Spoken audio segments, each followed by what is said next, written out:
చైతన్య రథం వీక్షకులకు స్వాగతం, నమస్కారం. నేటి మన చైతన్య రథంలోని ప్రధాన అంశాలు: నీటి భద్రతకు జలధార యాక్షన్ ప్లాన్. పోలవరం ప్రాజెక్టు పూర్తి కాగానే గోదావరి జలాలను కుడి ఎడమ కాలువల ద్వారా తరలించి వాటిని ఏ అవసరాలకు ఎంత మేరకు వినియోగించుకోవాలనే దానిపై నిర్దిష్టమైన యాక్షన్ ప్లాన్ తయారు చేయాలని ముఖ్యమంత్రి చంద్రబాబు అధికారులను ఆదేశించారు. కుడి ఎడమ ప్రధాన కాలువలకు అనుసంధానంగా ఉన్న రిజర్వాయర్లు, చెరువులు నింపేలా ప్రణాళిక సిద్ధం చేయాలని సూచించారు.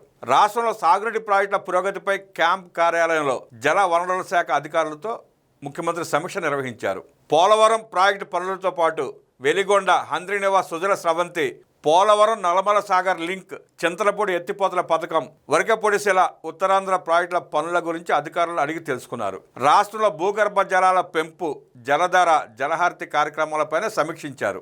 ఉత్తరాంధ్ర ప్రాజెక్టులైన తారకరామ, మహేంద్ర తనయ, తోటపల్లి బ్యారేజ్, మద్దవలస, జంజావతి, హీరమండల లిఫ్ట్ పనుల్లో వేగం పెంచాలని సీఎం సూచించారు. డిసెంబర్ నాటికి వంశధార నాగావళి అనుసంధానం, జూలై నాటికి నాగావళి చంపావతి అనుసంధానం పూర్తి చేయాలన్నారు. శ్రీకాకుళం జిల్లా వంశధార నదిపై నిర్మించి తలపెట్టిన ప్రతిష్టాత్మక ప్రాజెక్ట్ నేరడి ప్రాజెక్టుకు అడ్డంకులు తొలగడంతో త్వరితగతిన టెండర్లు పిలవాలని స్పష్టం చేశారు. మహిళా రిజర్వేషన్, డీలిమిటేషన్ బిల్లులకు మద్దతు ఇవ్వాలని కలిసికట్టుగా నిర్ణయం తీసుకున్నారు ఎన్డీఏ భాగస్వామ్య పక్షాలు. ముఖ్యమంత్రి గారి అధ్యక్షతన బీజేపీ రాష్ట్ర అధ్యక్షులు, జనసేన అధ్యక్షులు, రాష్ట్ర ఉప ముఖ్యమంత్రి పవన్ కళ్యాణ్, తెలుగుదేశం పార్టీ రాష్ట్ర అధ్యక్షులు పల్లా శ్రీనివాసరావు యాదవ్ భేటీ అయ్యి మహిళా రిజర్వేషన్, డీలిమిటేషన్కు మద్దతు పలకాలని నిర్ణయం తీసుకున్నారు. తెలుగుదేశం పార్టీ పదవుల్లో సామాజిక న్యాయం, సీనియర్లకు దక్కిన గౌరవం, కొత్త వారికి అవకాశం, కార్యకర్త స్థాయి నుంచి పార్టీలో వివిధ స్థాయిలో పదవులు అలంకరించిన వైనం, క్యాడర్ నుండి పొలిట్ బ్యూరోలోకి మార్పు తెచ్చిన పరిస్థితి, కార్యకర్తే అధినేత అన్న చంద్రబాబు నాయుడు గారి పిలుపు,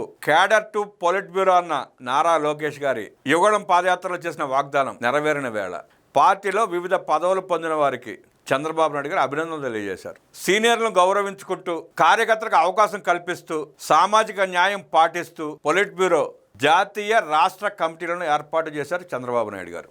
పార్టీతో అనుబంధం, కష్టపడే తత్వం, యువ రక్తం వంటి అంశాలను పరిగణలోకి తీసుకుని పార్టీ కమిటీలను నియమించారు చంద్రబాబు. పేదలకు 3 పూట్ల పట్టెడన్నం, అదే నా రాజకీయ నిర్ణయం అన్నారు చంద్రబాబు. పేదవాడి కడుపు నిండితేనే నిజమైన అభివృద్ధి అన్నారు ఆయన. అన్నార్థులకు అండగా మరిన్ని అన్నా క్యాంటీన్లు ప్రారంభోత్సవం చేశారు ముఖ్యమంత్రి. పేదల ఆకలి తీరిస్తేనే అభివృద్ధి సాధించినట్టు విశ్వసిస్తానని ముఖ్యమంత్రి చంద్రబాబు స్పష్టం చేశారు. ఎంత అభివృద్ధి సాధించినా పేదలకు పట్టెడన్నం లేకపోతే అది వృధా అని వ్యాఖ్యానించారు. అందుకే రాష్ట్ర వ్యాప్తంగా అన్నార్థుల ఆకలి తీర్చేందుకు అన్నా క్యాంటీన్లను ఏర్పాటు చేసినట్టు వివరించారు. పల్నాడు జిల్లా పెదకురుపాడు నియోజకవర్గం ధరణికోటలో కార్మికులతో కలిసి రూరల్ అన్నా క్యాంటీన్ ప్రారంభించారు. అనంతరం ₹5 వెచ్చించి టోకెన్ కొనుగోలు చేసి కార్మికులతో కలిసి భోజనం చేశారు.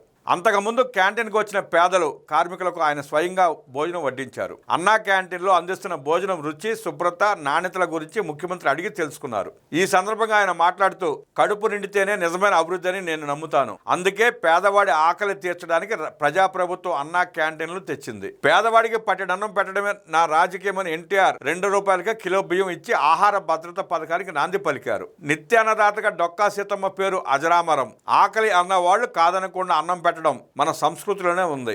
సంక్షేమం అనేది తెలుగుదేశం పార్టీ సిద్ధాంతంలోనే ఉంది. నాటి ₹2 కిలో బియ్యం నుంచి నేటి అన్నా క్యాంటీన్ల వరకు ఆహార భద్రతకు అత్యధిక ప్రాధాన్యత ఇస్తున్నాం. 2024లో అధికారంలోకి రాగానే రాష్ట్ర వ్యాప్తంగా అన్నా క్యాంటీన్లను ఏర్పాటు చేశాం. ముందుగా పట్టణ ప్రాంతాల్లో అన్నా క్యాంటీన్లు ప్రారంభించాం. బుధవారం నుంచే గ్రామీణ ప్రాంతాల్లో మరో 62 అన్నా క్యాంటీన్లను అందుబాటులోకి వచ్చాయి. ఇప్పటికే పట్టణాల్లో 204, గ్రామాల్లో 65 కలిపి ఈ సంఖ్య 269కి పెరిగింది. త్వరలో మరో 5 క్యాంటీన్లు సిద్ధం అవుతున్నాయని స్పష్టం చేశారు. అన్నా క్యాంటీన్లకు నిరంతరం ఆహార సరఫరా చేసిన అక్షయ పాత్ర ఫౌండేషన్ అభినందిస్తున్నాను. 25 ఏళ్లుగా ఈ ఫౌండేషన్ 500 కోట్ల భోజనాలను సరఫరా చేసింది. అన్నా క్యాంటీన్లలో ₹5కి అందిస్తున్న భోజనం పేదవాళ్లు, ఆటో డ్రైవర్లు, ముఠా కార్మికులు, కూలీలకు ఆసరాగా నిలుస్తోంది.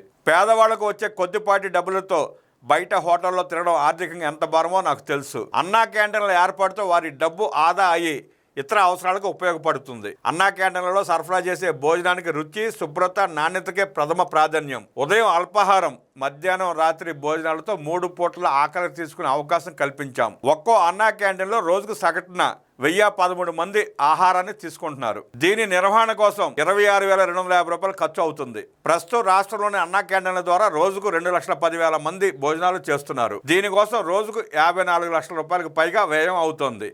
ఇప్పుడు కొత్తగా పెట్టిన 62 గ్రామీణ అన్నా క్యాంటీన్లలో ఆహార సబ్సిడీకి రోజుకు మరో 18 లక్షల రూపాయలు, ఏడాదికి 58 కోట్ల రూపాయలు అవుతుంది.